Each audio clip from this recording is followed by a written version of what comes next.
Yang kami hormati Wakil Bupati Pohuwato, yang kami hormati Ketua DPRD, Wakil Ketua 1 dan 2, Ketua-Ketua Komisi, Ketua Fraksi, Ketua Badan Kehormatan, anggota DPRD, lebih khusus pada Pansus RPJMD yang telah menyelesaikan tugas sesuai target yang diperintahkan oleh pimpinan DPRD, Pak Sekda serta seluruh jajaran pejabat tinggi Pratama, para eselon 3 yang sempat hadir, Bu Sekwan dan staf sekretariat yang kami cintai, kami sayangi, teman-teman pers yang sudah mulai berkurang yang hadir pada hari ini. Baiklah, terima kasih Pak Ketua. Pansus hari ini telah menyelesaikan tugas pembahasan dokumen RPJMD perencanaan 5 tahun ke depan untuk Kabupaten Pohuwato. Hitam putihnya Kabupaten Pohuwato di 5 tahun akan datang itu terletak pada dokumen perencanaan rencana pembangunan jangka menengah daerah 2025-2029. Atas nama Ketua Pansus dan seluruh anggota Pansus, kami menyampaikan terima kasih atas kesempatan yang telah diberikan kepada Pansus untuk membacakan laporan Pansus pada rapat paripurna hari ini. Sidang paripurna Dewan yang terhormat, sesuai instruksi Menteri Dalam Negeri nomor 2 tahun 2025 disampaikan bahwa penetapan rancangan pembangunan jangka menengah daerah paling lambat dilakukan 6 bulan setelah pelantikan Bupati dan Wakil Bupati. Kita tahu bersama bahwa pelantikan Bupati dan Wakil Bupati serentak dilaksanakan pada tanggal 20 Februari 2025, sehingga penetapan RPJMD ini harus dilakukan pengundangannya paling lambat pada tanggal 20 Agustus tahun 2025. Rapat paripurna Dewan yang kami hormati, sebagaimana yang kami ketahui, Bupati telah menyampaikan nota pengantar RPJMD Kabupaten Pohuwato tahun 2025-2029 pada hari Selasa tanggal 8 Juli 2025. Selanjutnya, berdasarkan ketentuan tata tertib, maka Pansus telah melaksanakan kerja-kerja pembahasan di tingkat Pansus. Adapun susunannya adalah Pak Ketua Benidentu sebagai koordinator, Bapak Hamdi Alamri sebagai wakil koordinator, Ibu Derpan Yanti sebagai wakil koordinator, Ketua Pansus saya sendiri Nasir Biasi, anggota Pansus Bapak Rijal Tai Kusuma, Ibu Yuliani Mampu, Bapak Muhammad Habib, Bapak Tommy Umar, Bapak Darwis Tungkir, Bapak Muhammad Rizki, Bapak Akbar Baderan, Bapak Abdullah Diko, didampingi oleh pendamping Pansus Bapak Yohanes Simoni Sampe, Pak Muhammad Irfan Besar dan Arfan Barango. Bapak Ibu sekalian, sidang paripurna yang kami hormati, setelah melihat dan mempelajari dokumen yang telah disampaikan oleh pemerintah daerah, maka Pansus melakukan analisa terhadap dokumen tersebut.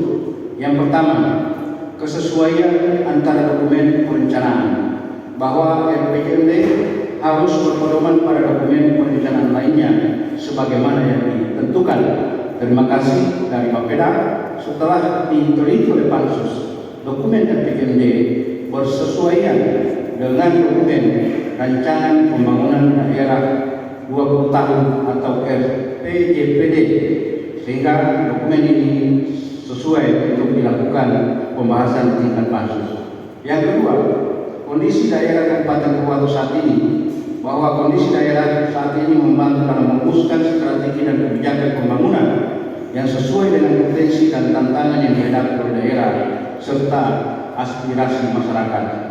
Yang ketiga, Pak Wakil Bupati, visi misi dan program prioritas pembangunan daerah, bahwa visi RPJMD Kabupaten Pohuwato tahun 2025-2029 adalah Pohuwato sehat, hijau, handal, agamais, dan produktif dengan mengusung 6 misi dan 161 program dengan 9 program prioritas daerah. Ditambah lagi dengan 1 program yang baru disampaikan oleh Pak Peda, yakni tentang tingkat kehalalan di daerah Pohuwato. Yang keempat, proyeksi penganggaran selama 5 tahun ke depan. Proyeksi penganggaran adalah untuk memastikan bahwa pembangunan daerah dapat berjalan sesuai dengan rencana yang telah ditetapkan dalam RPJMD dengan mempertimbangkan ketersediaan anggaran yang realistis. Tidak ada bagian ini? Oh iya.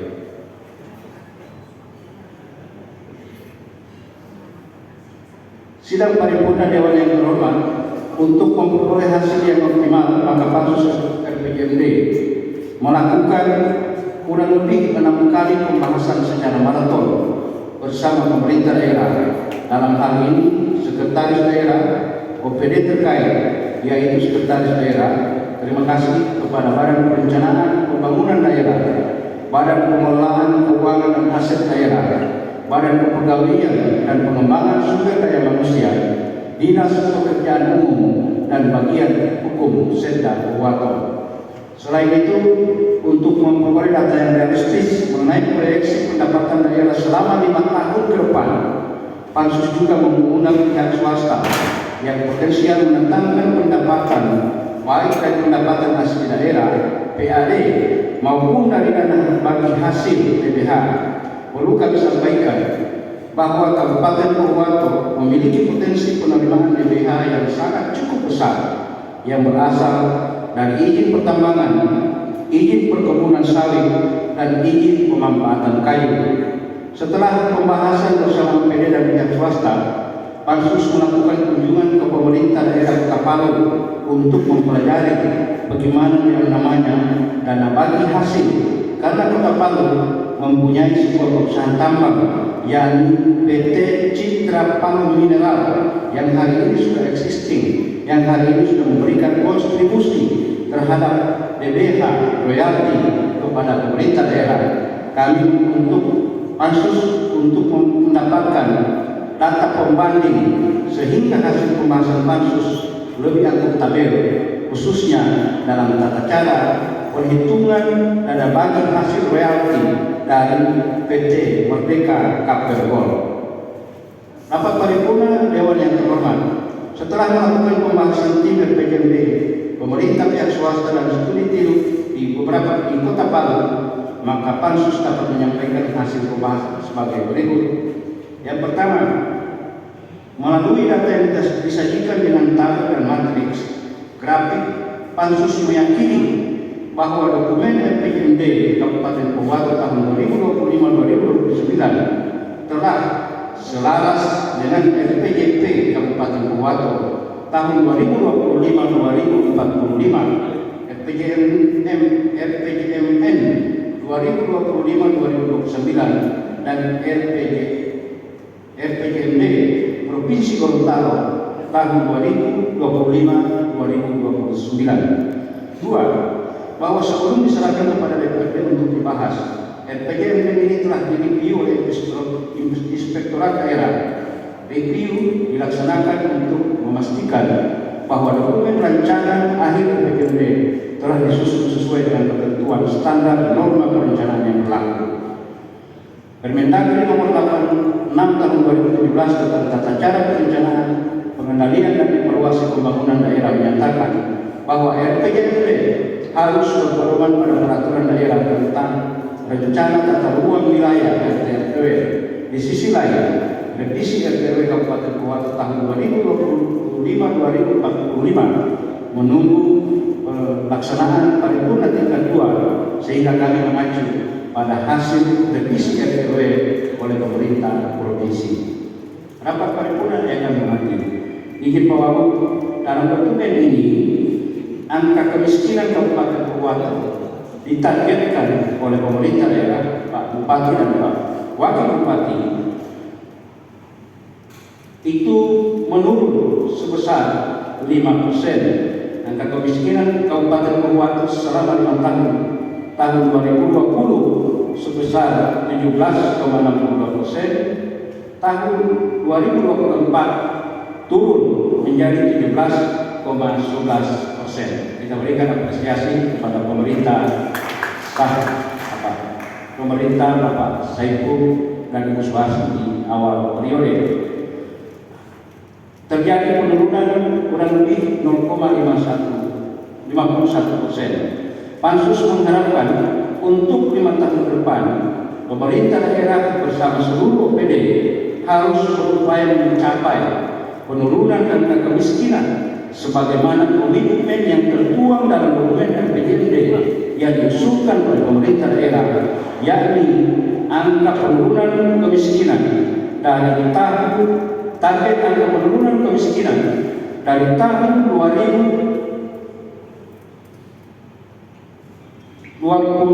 sampai ke 2029, yakni turun 5%, dengan asumsi 5 tahun yang akan datang akan kemiskinan akan bisa ditekan di angka 12,11%. Yang kelima, data pengangguran pada tahun 2020 sebesar 3,10% dari angka tenaga kerja di Kabupaten Purwato.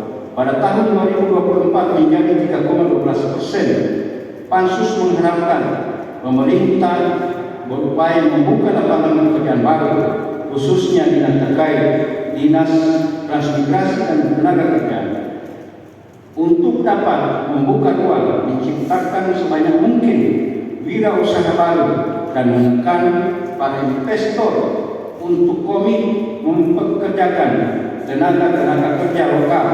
Harapan kita agar visi Pak Bupati dan Wakil Bupati menjadi Purwato yang benar dan produktif dapat terwujud di 5 tahun yang akan datang.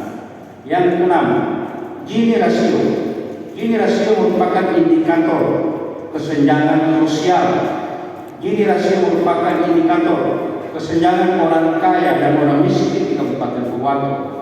Angka yang stagnan pada tahun 2021 dan 2024 menunjukkan angka yang sama, yaitu sebesar 0,41. Angka menunjukkan kesenjangan sosial yang tinggi. Masih banyak orang yang kaya dan kuat ekonominya dibandingkan dengan orang miskin lemah ekonominya. Pansus mengharapkan pada tahun 2029 angka ini semakin ditekan dan semakin menurun. Yang ketujuh, Pak Wakil Bupati yang kami hormati, ini yang paling menarik dan mendapatkan perdebatan cukup panjang di internal Pansus, yakni data prevalensi stunting Kabupaten Purwato. Kami berharap pada OPD pemberdayaan perempuan, dinas kesehatan sepertinya tidak hadir. Angka prevalensi stunting Kabupaten Purwato dari tahun 2021 ke 2024 menunjukkan perubahan yang fluktuatif. Pada tahun 2020 ini angka yang terbaik yang dicapai oleh sejarah Purwato. Pada tahun 2020 sebesar 8,1%, tahun 2021 34,6%, tahun 2022 berhasil ditekan menjadi 6,4%, terbaik di Republik yang kita cintai. Ada hal yang menarik, prevalensinya berkembang lagi. Pada tahun 2023, angka stunting kita kembali naik menjadi 18,4%. Hal ini yang menjadi perhatian Pansus di 5 tahun yang akan datang. Pada target yang telah disajikan oleh Bapeda, Pansus menilai target yang telah ditetapkan dalam dokumen RPJMD selama 5 tahun akan datang 18,4% ini insya Allah bisa ditekan sampai dengan 5 sampai dengan 6%, sehingga prevalensi stunting itu berhasil ditekan selama 5 tahun yang akan datang. Yang kedelapan, gambaran kondisi daerah saat ini tentang kualitas lingkungan hidup. Akhir-akhir ini lembaga DPRD sering menerima unjuk rasa. Isu yang diangkat adalah isu masalah kerusakan lingkungan.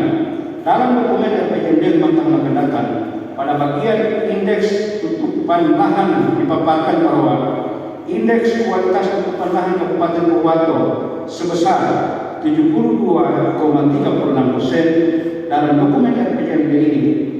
Nilai ini tidak dijelaskan, artinya kami sampaikan bahwa nilai itu masuk kategori cukup. Kita harus sadar bahwa kondisi tutupan lahan di Kabupaten Pohuwato mengalami degradasi yang mengkhawatirkan. Hal ini diakibatkan oleh satu alih fungsi kawasan. Diakibatkan oleh yang pertama adalah alih fungsi kawasan hutan, yang kedua sistem pertanian tanaman semusim, yang ketiga degradasi hutan mangrove. Pansus menilai bahwa kualitas lingkungan hidup harus menjadi titik berat perhatian serius oleh pemerintah daerah selama 5 tahun akan datang. Hal ini dapat kita lihat dalam dokumen RPJMD bahwa indeks ketahanan daerah kita adalah yang paling rendah di Provinsi Gorontalo dengan indeks nilai 0,28. Dengan nilai ketahanan yang rendah, maka tentunya upaya mitigasi bencana dan pelestarian lingkungan harus menjadi perhatian dan titik berat pemerintah daerah selama 5 tahun yang akan datang.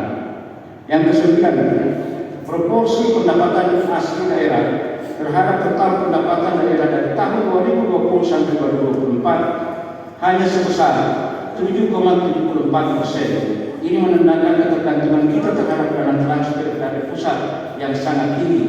Pansus mengharapkan pemerintah daerah untuk lebih berani mengambil langkah terhadap upaya-upaya intensifikasi dan ekstensifikasi sumber-sumber pendapatan asli daerah pada 5 tahun ke depan, termasuk optimalisasi penerapan perda pajak daerah dan retribusi daerah.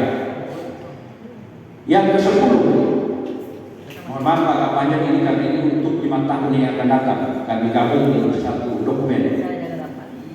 Yang ke-10, Pansus mempertanyakan kontribusi PT Biomasa Jaya Abadi BJA yang telah melakukan ekspor bernilai 52 juta US dollar.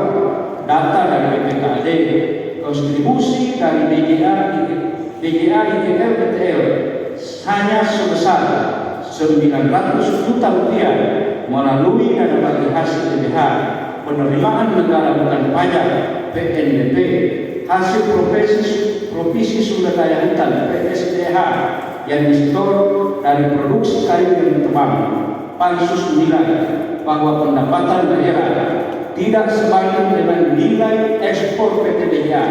Untuk itu perlu dilakukan pengawasan terhadap proses penebangan sehingga setiap kayu yang ditebang dalam proses keliling oleh PT BJA dijamin dibayar SDH-nya.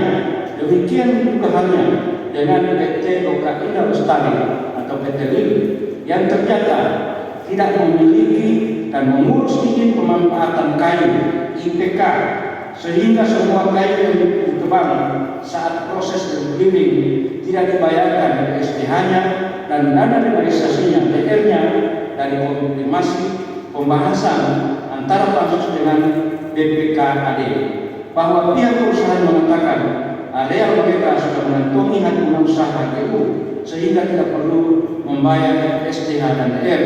Padahal sesuai peraturan Menteri Lingkungan Hidup dan Kehutanan Nomor 62 Tahun 2015 dinyatakan bahwa setiap kayu yang tumbuh alami meskipun di alam area HGU tetap dikenakan yang namanya pembayaran SDH dan DR.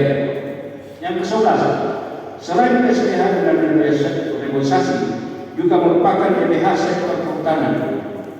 Pansus menyampaikan bahwa DBH dan DR masuk ke Provinsi Gorontalo sebesar 10 miliar rupiah dalam bentuk program kegiatan rehabilitasi hutan dan lahan. Pansus mengharapkan pemerintah daerah melalui OPD terkait untuk dapat melakukan koordinasi sehingga alokasi program kegiatan yang bersumber dari dana DR dialokasikan proporsi kepada kabupaten penghasil atau kabupaten perkebunan, yakni Kabupaten Pohuwato. Yang ke-12, proyeksi pendapatan data dalam RPJMD terkoreksi, diproyeksikan meningkat setiap tahun. Disinilah yang alot di tingkat pansus alhamdulillah bisa diselesaikan dengan tahan diri Pak Wagub di rapat internal tadi. Yang pertama, proyeksi pendapatan dalam data RPJMD terkoreksi diproyeksikan meningkat setiap tahun. Pada tahun 2025, proyeksi pendapatan kita berjumlah 987,15 miliar dengan DBH 11,75 miliar. Tahun 2025, 975,10 miliar dengan DBH 100,5 miliar. Dan tahun 2027, 1.232,40 miliar dengan asumsi DBH, khususnya DBH royalti dan pertambangan yakni 300 miliar. Tahun 2028, 1.466,63 miliar dengan DBH dana bagi hasil. Proyeksi dana bagi hasil di tahun 2028 masih sangat rendah yakni 500 miliar. Tahun 2029 dengan proyeksi anggaran 1.614 miliar dengan asumsi proyeksi DBH 615 miliar. Dan tahun 2030 1.773 miliar dengan DBH 700 miliar. Namun di angka-angka ini Pak Wakil Bupati yang kami hormati, pansus belum menemui kata sepakat terhadap angka-angka yang ditampilkan, khususnya pada DBH royalti yang bersumber dari pertambangan itu sendiri.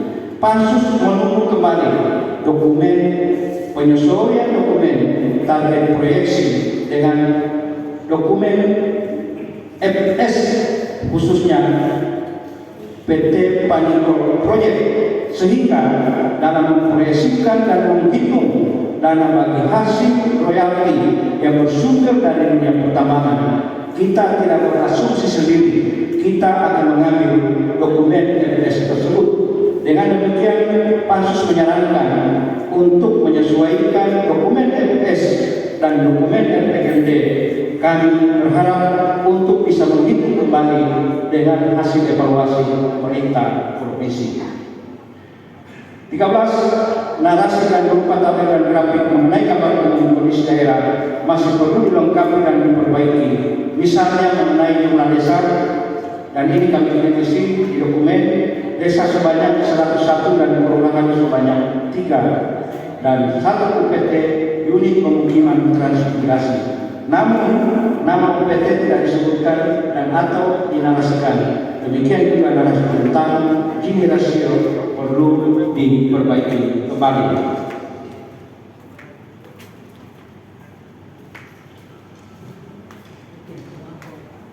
Pansus merekomendasikan pembentukan satuan tugas optimalisasi penerimaan pendapatan daerah yang melibatkan pegawai lintas OPD dengan mengembangkan sistem digitalisasi pengumpulkan pendapatan asli daerah. Kalau di Kota Palu ada yang dikenal dengan tim 82 pemungut pendapatan asli daerah yang melibatkan seluruh OPD.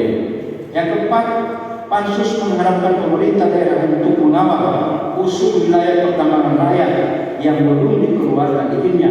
Kami berikan apresiasi kepada Bupati dan Wakil Bupati yang telah mengusulkan 21 wilayah pertambangan rakyat yang hari ini 10 wilayah pertambangan rakyat telah disetujui oleh pemerintah pusat.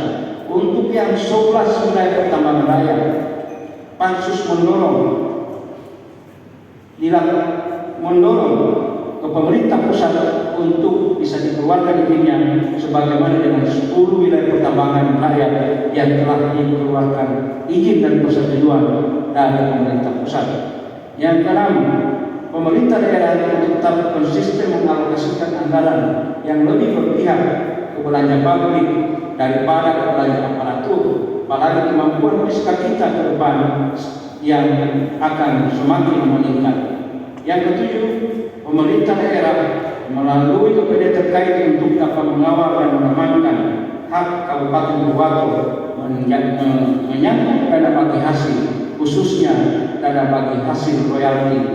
Yang kedelapan, untuk memperoleh informasi yang akuntabel dan presisi tentang kebijakan pemerintah pusat menyangkut royalti pertambangan PNBP, bidang kehutanan dan perkebunan, maka Pansus merasa perlu untuk merekomendasikan kepada pemerintah daerah mendatangi kementerian-kementerian yang berkompeten yang berhubungan dengan dana bagi hasil daerah, yakni Kementerian Dalam Negeri, yakni Kementerian Keuangan, ketiga Kementerian Lingkungan Hidup, keempat Kementerian Kehutanan, dan kelima Kementerian Pertanian.